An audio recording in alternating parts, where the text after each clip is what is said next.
우리는 오늘 오후 시간에 우리 봉덕교회가 하나님 앞에 쓰임받는 직분자 일꾼을 선출하기 위한 공동의회를 개회를 하고 이제 다음 주부터 선거가 진행될 겁니다. 직분자를 선택하는 회의를 한다, 직분자를 선출한다라고 하는 말의 의미는 직분자가 되기를 원하는 사람에게만 중요한 것이 아니고 이미 직분을 받아서 섬기는 저와 여러분 하나님의 사람들 모두에게도 중요한 의미 있는 시간이 분명합니다. 직분을 다시 기억할 뿐만 아니라 맡겨진 사명을 확인하고 하나님 앞에 내 자신을 점검하는 시간이 바로 그 시간이기 때문에 대단히 중요한 시간이 아닐 수 없다. 그래서 우리는 이런 일을 앞에 두고 무엇보다 여러분 사단이 틈타지 못하도록 기도 준비 많이 해야 될 줄로 믿습니다.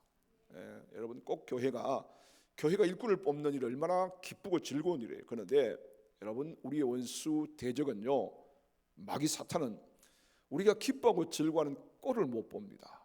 어떻게하든지 방해하고 어떻게하든지 우리의 마음을 상하게 하려고 하니까 여러분 시험 들지 않도록 깨어 기도하시는 여러분 되기를 주님의 이름으로 축복합니다. 여러분 교회라고 하는 조직체는 세상의 어떤 조직체와는 근본적으로 차이가 있습니다. 뭐냐 하면 하나님이 택하시고 하나님이 세우신 하나님 나라의 공동체를 교회라 그렇게 말합니다. 그래서 교회란 말의 어원을 찾아가면 에크클레오, 에클레시아라는 단어를 쓰죠. 무엇으로부터 불론받은 콜 당한 사람들의 모임. 여러분 죄와 죽음과 사단의 저주 속에 있던 우리를 예수 그리스도의 십자가의 구원으로 말미암아 이 세상과 죄와 죽음과 저주에서 불러낸 무리를 가리켜서 교회라고 하는 겁니다. 그러면 교회 공동체는 여러분 건물만이 아닙니다. 조직만이 아니라 이렇게 깊은 의미가 담겨 있다라는 사실을 여러분들이 주지하셔야 되고, 이런 거룩한 하나님의 나라 공동체를 섬기는 우리는 도대체 누구인가? 이게 중요한 질문입니다. 하나님 나라의 공동체를 섬기는 우리 도대체 어떤 사람이기에 하나님이 우리에게 이 거룩한 공동체를 섬기라고 불러주셨는가? 우리에 대한 우리됨, 우리의 정체성을 확인하는 것이 대단히 중요합니다. 제가 30년 가까이 목회하면서 계속적으로 우리 교인들에게 강조한 것 중에 하나가 뭐냐 하면 바로 여러분은 하나님 앞에서 누구인가를 확인해야 되는 겁니다. 이게 대단히 중요합니다. 여러분 가정주부가 내가 가정주부라는 사실을 알지 못하면 어떻게 됩니까? 춤바람 나죠. 일탈 행동을 하게 됩니다. 여러분 학교 다니는 학생들이 내가 학생이라는 신분에 대한 정체성을 잊어버리거나 잃어버리면 어떻게 합니까? 오락실, 만화방, 그런데 자주 가지 않습니까? 왜? 내가 있어야 할 자리를 알지 못하고 내가 해야 할 일을 깨닫지 못하면 정체성이 분명하지 않기 때문에 그런 일들이 일어나게 되는 거죠. 성경에서 우리를 가르쳐서 우리는 단순히 교회에서 봉사하는 봉사자만이 아니다. 뭐냐? 우리를 가르쳐서 사명자라고 말합니다. 사명자는 스스로 선택한 일, 내가 스스로 하고 싶은 일을 하는 사람을 사명자로 하지 않고 위로부터 누군가로부터 맡겨진 일을 감당하는 사람을 사명자라고 하는데, 하나님의 교회 공동체 안에서 저와 여러분은 하나님께서 우리를 불러주셔서 교회 공동체 이들로 삼게 하시고 하나님께서 맡겨주신 일을 감당하는 사명자가 바로 저와 여러분이다 라는 사실을 여러분 잊어버리면 안 됩니다. 이거 잊어버리면 사명자로 부름을 받았습니다 불구하고 엉뚱한 일을 합니다. 사명자의 길을 걷지 못하고 내가 하고 싶은 일을 내 욕망 성취를 위해서 끊임없이 달려가다가 결국 파멸을 하게 되는 경우를 얼마나 많은지 모른다는 사실입니다. 오늘 읽었던 고린도전서 4장의 말씀은 사도 바울이 고린도 교회를 향해서 쓴 편지글 중에 여러분 고린도 교회를 알지 않습니까? 은사가 참 많았던 교회가 고린도 교회였습니다. 열정도 있었고 동시에 문제도 많았던 교회가 고린도 교회였습니다. 그래서 그 당시 사람들 입가에 고린도인이 된다라고 하는 말은 타락한 사람을 지칭할 만큼 그렇게 여러분 문제가 많았던 지역과 교회였습니다. 당파가 있지 않습니까? 나는 바울파다, 나는 게바파다, 나는 아볼로파다. 그렇게 당파가 나뉘어져 있었던 그 교회가 바로 고린도 교회였습니다. 어떤 사람은 나는 바울에게 세례를 받았기 때문에 나는 바울파야, 아니 나는 아볼로로부터 세례를 받았기 때문에 나는 아볼로파야, 이렇게 해서 편당이 나누어졌다는 말씀이에요. 바울은 그때 이렇게 말합니다. 오늘 본문에 기록된 것처럼 사람이 마땅히 우리를 그리스도의 일꾼이요 하나님의 비밀을 맡은 자로 여길지어다, 그렇게 말합니다.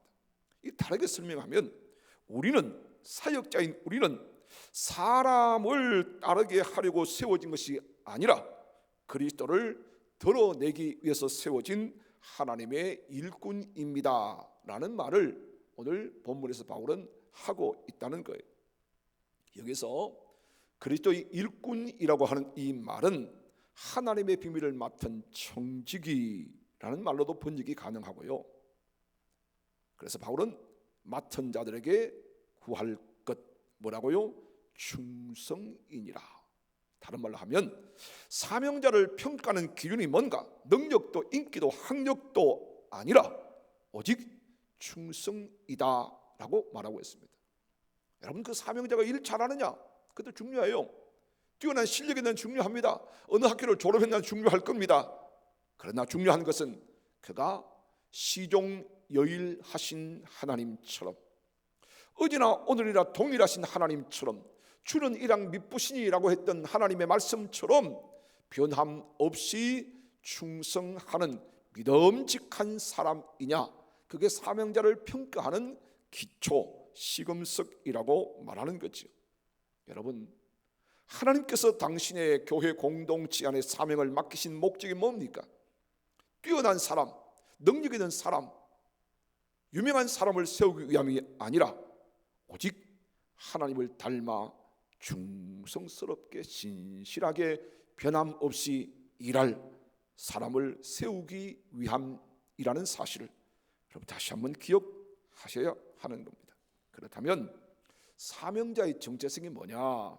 사명자는 부르심을 따라 부르심을 받은 대로 살아가는 사람이 사명자이다.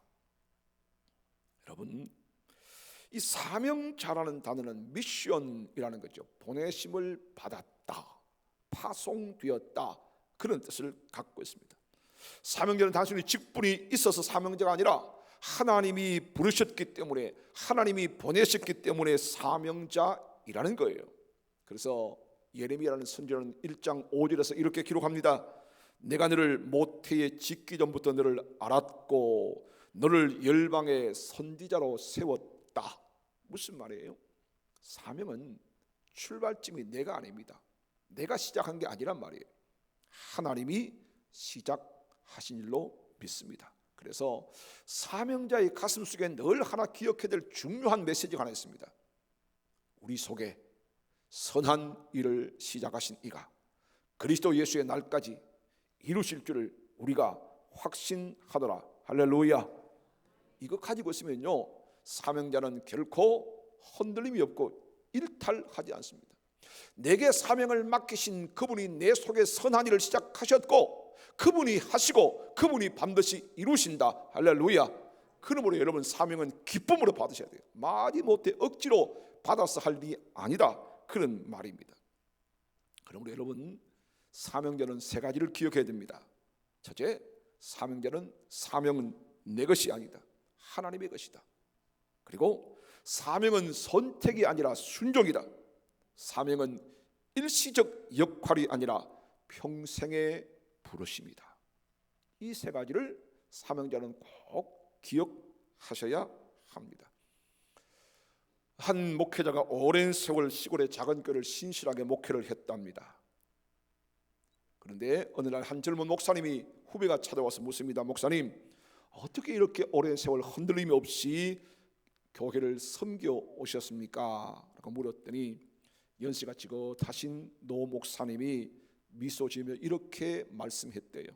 나는 사람 때문에 목회한 적이 없습니다. 주님이 부르셨으니 주님이 멈추라고 하실 때까지 한 것밖에 없습니다. 이게 사명자의 고백입니다.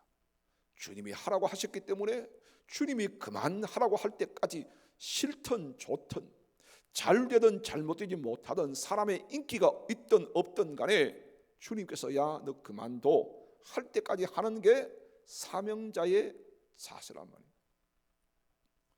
주님 나를 부르셨으니 주님 나를 부르셨으니 온 맘 다하고 정성 다하여 주님만을 따라갑니다. 이 찬양 아시죠? 이게 사명자의 부를 수밖에 없는 고백의 찬송입니다. 사랑하는 성도 여러분, 사랑하는 직분자 여러분, 사명하는 사명자 여러분, 환경을 보고 흔들림 없기를 바랍니다. 사명자를 움직이는 힘은 오직 하나님이 위에서 부르신 소명이라는 사실을 기억하시고 하나님께서 불러주신 하나님께서 다시금 우리를 영원한 천국으로 부르실 때까지 사명자의 길을 묵묵히 걸어가시는 모든 성도가 되시기를 주님의 이름으로 축원합니다. 여러분, 사명자의 삶은 청지기의 삶을 살아가는 겁니다. 청지기 정신으로 사는 것이 사명자의 삶입니다. 사명자의 삶에 나타나는 공통점 세 가지가 있습니다. 그게 뭐냐면 하나님은 사명을 준 사람에게 단지 일만 맡기시는 분이 아니다. 일거리만 던져주고 네 알아서 해, 그런 하나님이 아니라 그런 말씀이죠. 여러분, 그 일을 감당할 마음과 성품과 그리고 내 믿음의 구조를 손수 빚어 가시는 분이 사명을 주신 하나님이다라는 말씀입니다. 또 하나, 그 과정 속에서 하나님이 주신 사명을 수행하고 하나님이 빚어가는 그 사명자의 과정 속에서 사명자는 조금씩 변하고 성숙하고 결국 내가 사명을 완수하는 그날에 주님을 닮아가는 영광이 있는 줄로 믿습니다. 이게 사명자의 보람이고 이게 사명자의 은혜고 이게 사명자의 축복 아닙니까 여러분?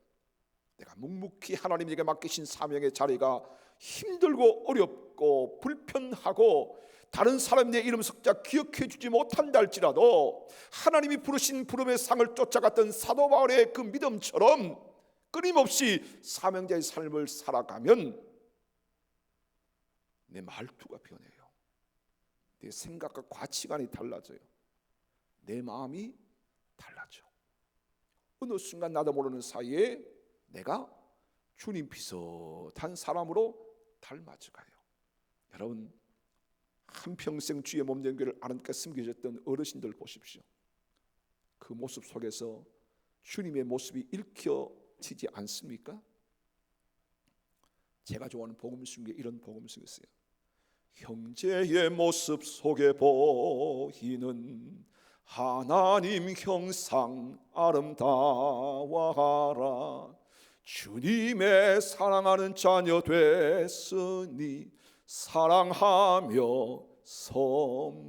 섬기리. 형제와 자매의 모습 속에서 뭘 봐야 돼요? 여러분, 사명을 감당하는 형제와 자매의 모습 속에서 주님이 일으켜져야 되고 주님이 보여져야 진짜 사명자가 아닙니까? 여러분, 이번에 선거하실 때 보호해야 할 사람들의 눈빛을 쫙 보십시오. 그 속에 주님의 모습이 아로새겨져 있다면 그 사람은 일꾼이에요.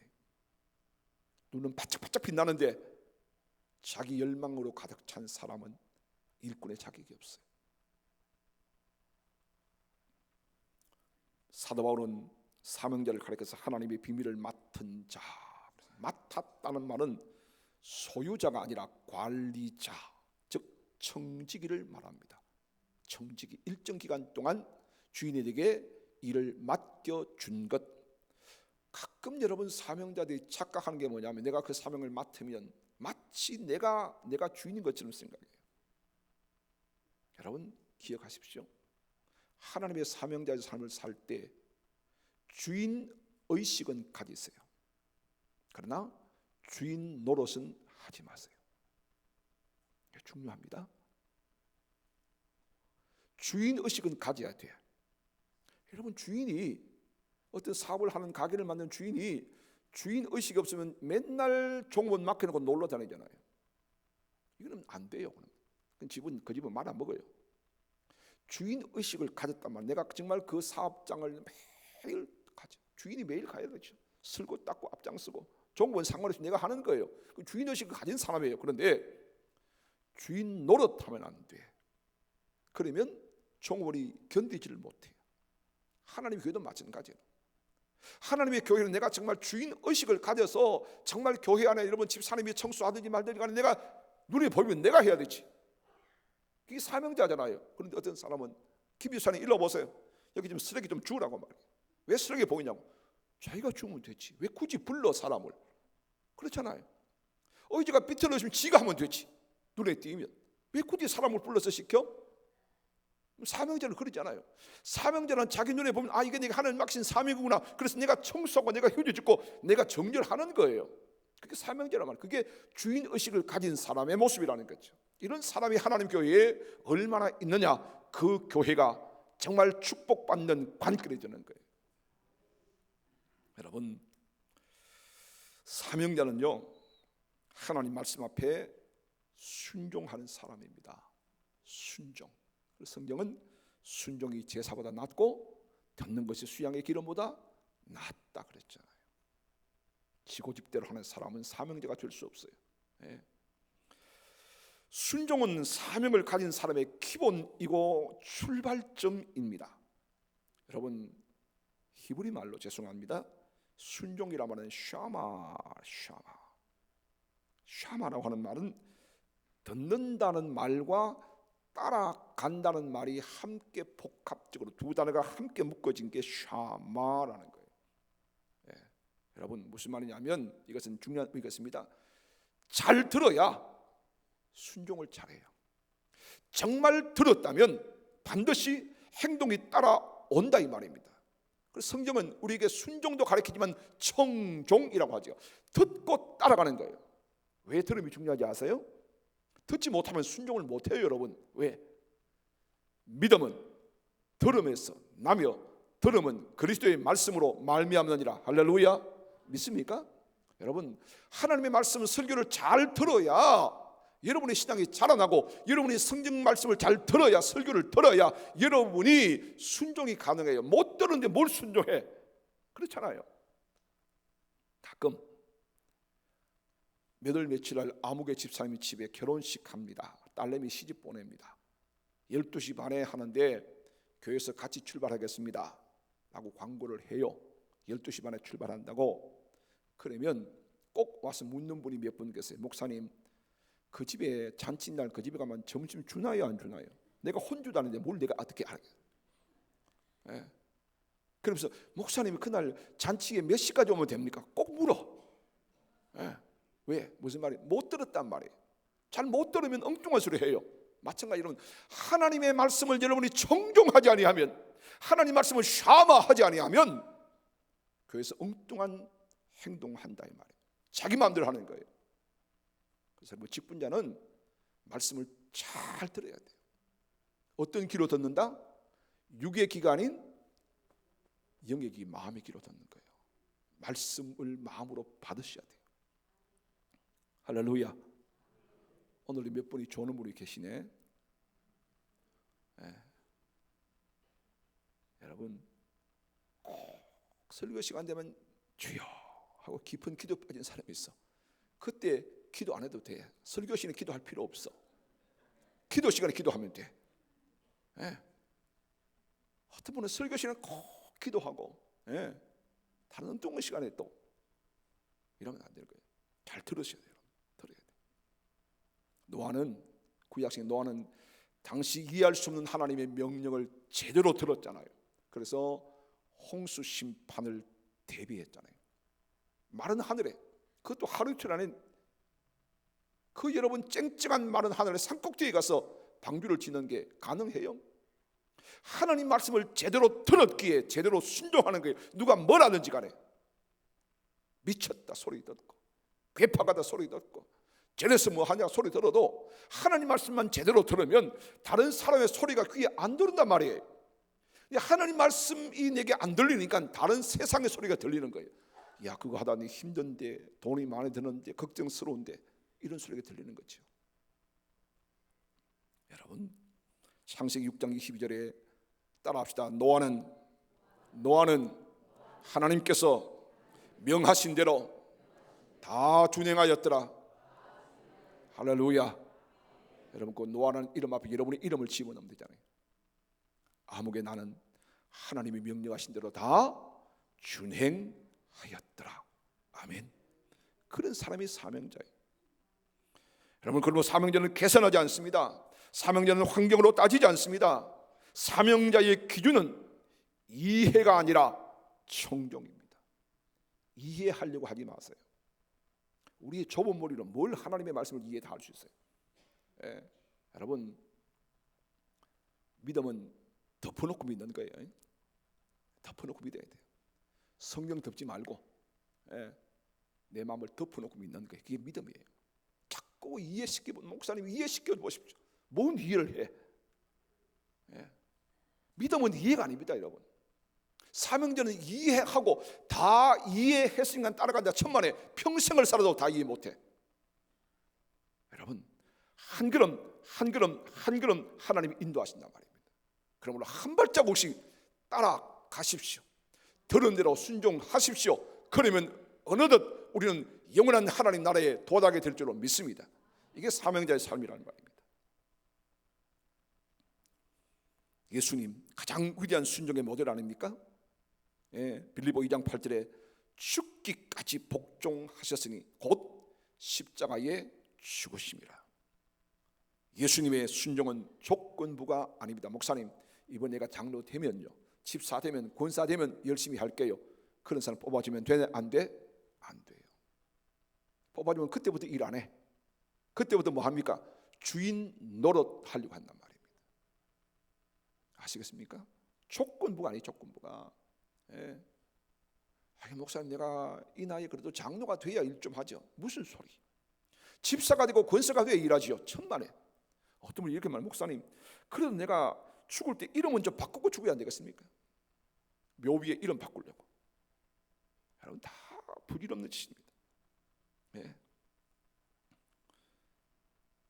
예수님은 기쁠 때만 순종하신 것이 아니라 고통 가운데서도, 침묵하시는 하나님 앞에서도, 그 길의 의미가 제대로 설명되지 않았을 때에도 주님은 묵묵히 순종하셨습니다. 여러분, 순종할 때 길이 열리게 될 줄로 믿습니다. 사명자는요, 포기하지 않는 사람이에요. 포기하지 않습니다. 여러분, 사도행전 20장 24절에 사도 바울의 고백을 기억하십니까? 내가 달려갈 길과 주 예수께 받은 사명 곧 하나님의 은혜의 복음을 끝마치려 하면은 내 생명조차 조금도 귀한 것으로 여기지 아니하노라. 할렐루야. 제가 이 말씀을 더 가슴에, 제가 목회 철학 중에 하나입니다. 제가 왜 이 말씀을 좋아하는가? 제 모교회가 되고 서문교회입니다. 저 뒤에 우리 서문교회 같이 대학부 했던 권사님이 앉아 계시는데, 제가 서문교회 이승은 목사님으로부터 배워왔습니다. 제가 신학교 입학할 때 이승은 목사님이 직접 차를 태워주셔서 제가 총신까지 갔어요. 그래서 사랑을 받았는데, 이승은 목사님이 가장 좋아하시는 성경 구절 중에 하나가 말씀이에요. 사도행전 20장 24절 이하, 그리고 디모데후서 4장 6절로 8절. 제가 그래서 저도 가슴 속에 나도 저 목사님처럼 저렇게 설교를 하면 좋겠다. 그래서 제가 선교회 있을 때 늘 설교를 받아 적었어요. 제가 대봉주교 부임해서 그 설교를 많이 인용했어요.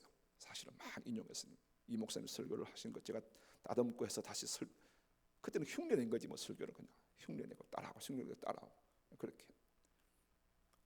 그분이 자주 하시던 말씀이 바로 이겁니다. 내가 달려갈 길과 주 예수께 받은 사명 곧 하나님의 은혜의 복음을 정은 하늘을 끝마치려 하면은 내 생명조차 조금도 귀한 것으로 여기지 않는다.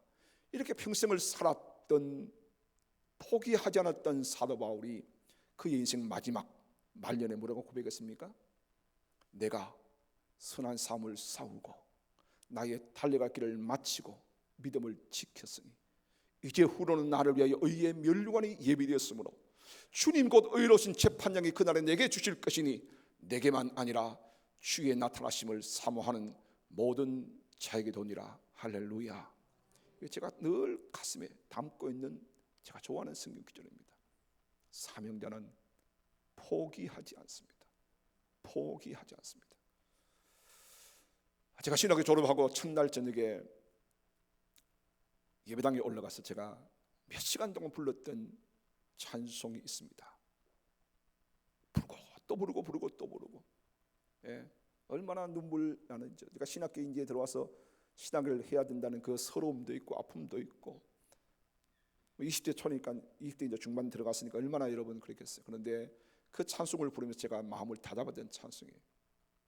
비바람이 앞길을 막아도 나는 가리, 눈보라가 앞길을 가려도 나는 가리, 나는 가리라, 이 길을 가리라, 주님 가신 이 길을 나는 가리라. 이 찬송을 계속적으로 불렀던 기억이 있습니다.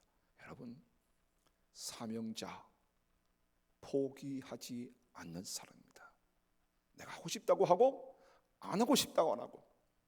요즘 여러분 뭔가 일을 좀 맡기면 꼭 어떻게 합니까?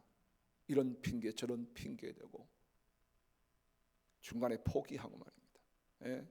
그래서 여러분 연말 되면 꼭 교육자들이 너무 힘들어하죠. 목사님 또 이번에 어느 집사님이 교사 안 한다 합니다. 찬양대 안 한다 합니다. 구역권찰 안 한다 합니다. 제가 그때 하는 이야기가 있습니다. 그래, 그러면 당신이 사표 받지 말고 저 위에 갖다 내라 그래라. 무슨 말이 이해가 안 되시죠? 위에 누가 주셨다고 사명을? 그럼 누구한테 해야 돼요? 하나님 어떻게 해야 돼요? 가야 되잖아. 무슨 말이에요 이게? 사명자는요, 죽음이 내 사명을 끝내는 순간까지 하셔야 되는 거예요. 이 사명자 여러분. 내가 집사를 받았어요. 내가 중간에 기분 나쁘다고 포기하고 안 하고 이게 아니란 말이에요. 사명을 그런 게 아니라 내가 취사 선택할 수 있는 게 아니란 말이에요. 말씀을 정리를 합시다. 너무 오래 하면 또 여러분 지겨워하니까. 자, 어느 장로님이 교회에서 화장실 청소를 20년 더 맡아 했대요. 누가 물었답니다. 장로님, 그 일을 하면서 가장 힘들었던 순간이 언제입니까? 그랬더니 그 장로님이 이런 대답을 하셨답니다. 힘들었던 순간은 많았지만 주님이 기뻐하신다는 생각할 때마다 감사가 넘쳤습니다. 여러분, 섬김의 특권이 뭔지 아십니까? 섬길 때마다 내 속에 기쁨이 회복되는 거죠. 여러분, 사명을 피한다고 되는 게 아니에요. 여러분, 사명을 섬기고 사명으로 감당하면 잃어버렸던 하나님의 은혜, 잃어버렸던 하나님의 능력, 잃어버렸던 하나님 세계 내 속에 주신 기쁨이 회복될 줄로 믿습니다. 그게 사명자의 특권이란 말입니다. 사명자의 특권이란 말이죠. 사랑하는 여러분, 여러분 사명자로 사십니까? 충성하십시오. 충성된 사명자가 봉독교회 장로로, 집사로, 권사로 선택을 받아서 주님 앞에 서는 순간까지 끊임없이 자신의 정체성을 확인하고 봉사하는 그런 은혜가 있기를 주님의 이름으로 축복합니다. 한 의사가 학생들에게 물었답니다. 여러분, 몸의 가장 중요한 기관이 어디인지 아십니까? 뭔지 아십니까? 물었더니 학생들이 예 교수님 심장입니다. 교수님 뇌입니다. 그런 대답을 했대요. 그때 교수님이 이렇게 대답을 했답니다. 아닙니다 여러분. 가장 중요한 몸의 기관은 그때마다 피로를 채워주는 기관입니다. 운동할 때는 근육이고요, 숨 쉴 때는 폐고요, 먹을 때는 위가 중요한 거죠. 여러분, 교회도 필요할 때 필요한 그 자리에 서 있는 사람, 그 사람이 좋은 직분자, 그 사람이 충성된 직분자입니다. 이런 직분자를 통해서 몸된 봉덕교회가 그리스도의 몸으로 아름답게 세워지는 은혜가 있기를 주님의 이름으로 축복합니다. 하나님